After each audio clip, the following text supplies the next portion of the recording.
આજે આપણે નરસિંહ મહેતાના જીવનના એ રહસ્યમય પાનાઓ ઉથલાવીશું.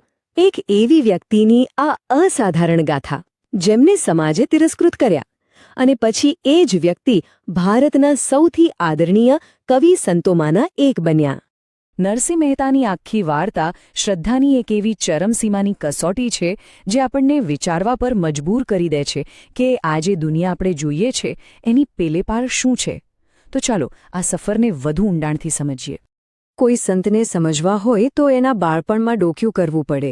તો ચાલો પહેલાં એ છોકરાને મળીએ જે બોલી જ નહોતો શકતો.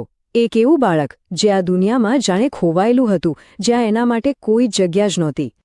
એમનું બાળપણ જાણે ખોટ અને ઊંડા મૌનથી ઘડાયું હતું. નાનપણમાં જ મા બાપ ગુમાવ્યા, પણ પછી એક એવી ચમત્કારિક ઘટના બની જેણે એમના જીવનની દિશા જ બદલી નાખી. અને જે ઘડીએ એમને વાચા મળી, બસ એમના જીવનનો એક જ હેતુ બની ગયો, ભક્તિ. જ્યારે બીજા લોકો દુનિયાદારીમાં વ્યસ્ત હતા, ત્યારે નરસિંહ મંદિરોમાં કીર્તન ભજન કરતા, પોતાની જ આધ્યાત્મિક દુનિયામાં મગ્ન રહેતા. બસ આ જ એક વાત, આ ભક્તિનો માર્ગ એમના જ ઘરમાં એક મોટી દિવાલ બનીને ઊભો રહી ગયો. એક તરફ પરિવારની દુનિયાવી માંગણીઓ હતી અને બીજી તરફ હતી નરસિંહની ઈશ્વર માટેની અતૂટ ખોજ. પરિવાર માટે તો એમની ભક્તિ માત્ર સમયનો બગાડ હતી, એક પ્રકારની આળસ. અને સૌથી આકરા શબ્દો એમના ભાભી તરફથી આવતા. એમણે તો ત્યાં સુધી કહી દીધું કે આ ઘર કામ કરનારાઓ માટે છે, ભિખારીઓ માટે નહીં. એ નરસિંહને એક નક્કામા બોજ અને શરમનું કારણ માનતા હતા. ઘરનો આ સતત તણાવ હવે એક એવા વિસ્ફોટના આરે હતો જેણે એક એવી ક્રૂર ઘટનાને જન્મ આપ્યો જે નરસિંહની શ્રદ્ધાની સૌથી મોટી અગ્નિપરીક્ષા બનવાની હતી. એક સામાન્ય ભોજન વખતે થયેલા એવા અપમાન પછી એમના જ ભાઈએ એમને એ ઘરમાંથી કાઢી મૂક્યા, જે એકમાત્ર ઘરે જાણતા હતા. એ પછી તો એ માઇલો સુધી બસ ચાલતા રહ્યા. ક્યાં જવું, શું કરવું કંઈ ખબર નહીં. અને છેવટે એક ગાઢ ભયાનક જંગલમાં આવી પહોંચ્યા, સાવ નિરાધાર. જ્યારે જીવનમાં બધું જ છીનવાઈ ગયું, ત્યારે એમણે ઈશ્વરના શરણે જવાનું નક્કી કર્યું. એક ખંડેર શિવ મંદિરમાં 7 દિવસ અને 7 રાત અન્નજળનો ત્યાગ કરીને બસ અવિરત પ્રાર્થના.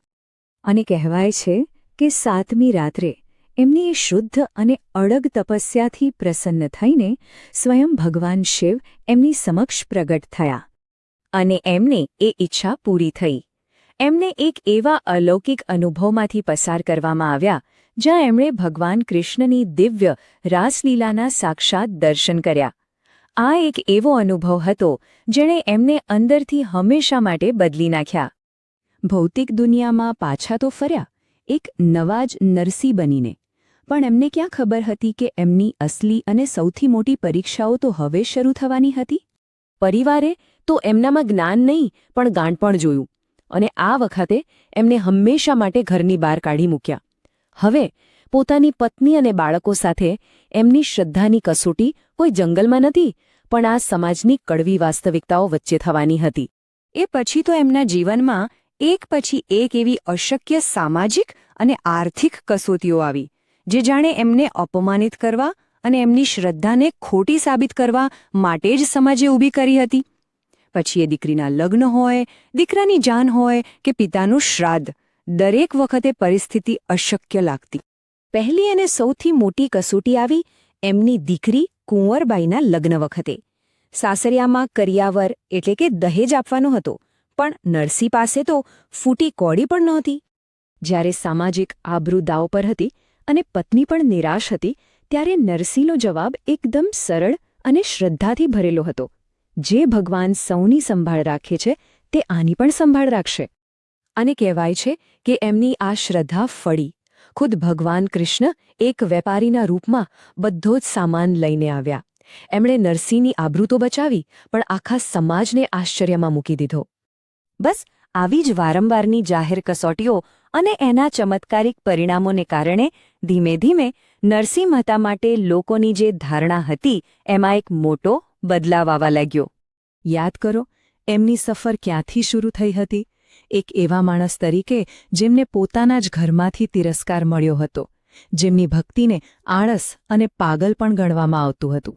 અને આજે આજે સદીઓ પછી પણ એમની એ જ અડગ શ્રદ્ધાએ એમને દુનિયાની નજરમાં એક ગાંડા માણસમાંથી એક મહાન સંત બનાવી દીધા છે, જેમના ભજનો અને શબ્દો આજે પણ ઘરે ઘરે ગવાય છે. એમનું આખું જીવન જાણે આંતરિક શાંતિ મેળવવા માટેનું એક માર્ગદર્શક છે. એ આપણને શીખવે છે કે ભય પર શ્રદ્ધા કેવી રીતે રાખવી, દુન્યવી પરિણામોને ચિંતા કર્યા વગર કેવી રીતે જીવવું, ભક્તિમાં જ અસલી શક્તિ કેવી રીતે શોધવી અને દરેક પડકારમાં ઈશ્વરને કેવી રીતે જોવા. નરસિંહ મહેતાની આ ગાથા આપણી સમક્ષ એક મોટો સવાલ મૂકી જાય છે કે આજની આ દુનિયામાં જ્યાં દરેક વસ્તુનો પુરાવો માંગવામાં આવે છે, ત્યાં આવી શુદ્ધ શ્રદ્ધાનું શું મૂલ્ય છે? કદાચ સાચો ચમત્કાર એ નથી જે આંખોથી દેખાય છે, પણ એ છે જે આપણા હૃદયને બદલી નાખે છે.